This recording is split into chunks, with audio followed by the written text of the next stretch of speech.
Welcome to GTS Shop Reviews. This is now the second part. There is going to be three parts to these. The unboxing, which you've seen in the video before. This one, my initial impressions of this. And then also when we compare it against the initial impressions of the iPad Pro. And then we're going to actually put it up against the iPad Pro and tell you what the differences is and why this one succeeds and where the iPad Pro succeeds. And then leave you guys to make your own decisions. I know there's been a lot of reviews about the Mipad 4 since it came out around 2-3 months ago. My initial impressions are that it's okay. It doesn't have the wow factor. I've had a lot of Xiaomi devices such as the Mi Mix 2, the Mi Mix 2S, and they did give me a huge wow factor. And also a lot of their other phones like the S2 gave me a little bit of a wow factor, and the Redmi Note 4 for the price was a bit of a wow factor. This one is a little bit underwhelming in how it's come to me. You've seen in the reviews that, first of all, it's very similar to the Mipad Mini. It's around the same size as a Mipad Mini. I was really underwhelmed by the size of the screen and how quickly the memory goes down, to be honest. And also I was a bit disappointed in that you can't download Netflix from the Play Store. You have to use an APK. So I know I heard it in other ones because it doesn't run HD. And, I knew it didn't have it, but I didn't know that it would be such a factor, and it's kind of it's lacking a fingerprint reader or stuff like that. So it seems like a very, very basic tablet. I mean, it can do the basic things, and I think for the price, it's an excellent device, to be honest. But again, I think that, and we'll see later when I actually put it completely up against the iPad. I think that it's not as good as the iPad, and I don't even think it's close to as good as the iPad. What I can say, the positives, that it has a Snapdragon 645. It's very snappy. The internet seems to run very well. A lot of the other apps run very well. Even if this app doesn't run so well, even if Netflix doesn't run so well, the other ones run excellent, and they do a really good job of going up and down. The camera, I can show you the camera right here. Again, it's an iPad, so I didn't expect much from the camera, but it's not so disappointing. It has it's a pretty decent camera, but again, if you don't take cameras, you don't really want to take one with the iPad, and as you can see, there's a selfie version. I have tested Netflix once I got it on using the APK.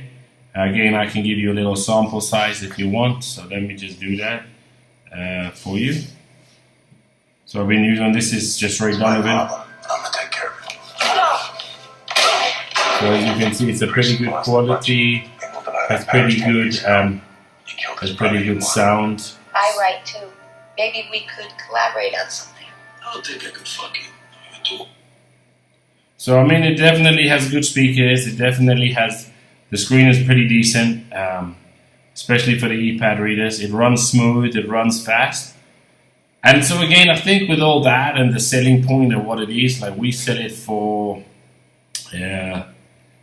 I believe 5,800 for the LTE version, because this is the LTE version, and it is the best one. And at the time, I figured it was a good idea to get the best one. But I'm going to be honest, a lot of the bands don't run here in Mexico. I've tried some of the top brand; they don't run. They don't run at all, the bands, so you can't really get a full sound on this tablet. It's very nice to hold. It's a nice size to hold. It's probably, from my own experiences, it is a little bit better than the iPad to hold it, for sure. It's lighter than the iPad, especially the iPad I have. But again, the major selling, it can offer all that at a price of around, well, let me tell you, we sell it this version, which again is the LTE version, for, I think, I'm going to check to make sure, but let's just say for purposes of this, I believe 5,800 pesos, which right now it's 305 pounds. And for $305, excuse me, not pounds, $305, compared to an iPad, which starts at around, especially the newer ones, start around 16,000, which is around $842. So you're talking about a $500 difference. And if you're okay with some of the negatives, then the Mipad 4 is an excellent device for you, and it can really work really well. And I think it's a really good. I'm going to do a more in-depth review, but my initial impressions, it doesn't have that wow factor. But if you're looking for a cheap tablet that's good and maybe close to the iPad in performance and what it can do, this is definitely the route to go. If you have the money, then for sure go for the iPad. Yeah, that would be the first. Again, what this can do, which the iPad can also not do, is the split screen. So with the iPad, it's pretty difficult to pull up the split screen. I mean, if I remember correctly, you can do it, but it's not so simple to do it. And this also has that option of the split screen. So let me just check how we pull up a split screen here. Let's see.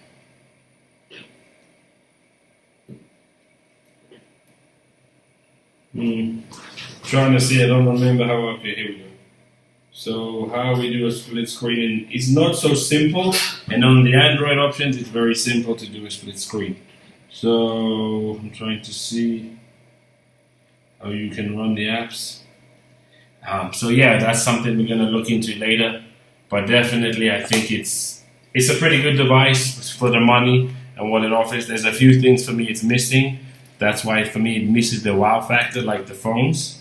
But I think overall it's a very solid device, and I think if you can live without some of the things it doesn't have, then I think it's an excellent option to buy, and I think it's a pretty good for the price. And maybe they'll add Face ID or some sort of ID in the later models. So again, thank you for your time, and I hope to see you on the channel again soon. As I said, with this Mipad, we have at least 2 more videos coming. We have an in-depth review, and then we have the comparison with the iPad directly. So please check those out in the next few weeks. Thank you, and have a good day.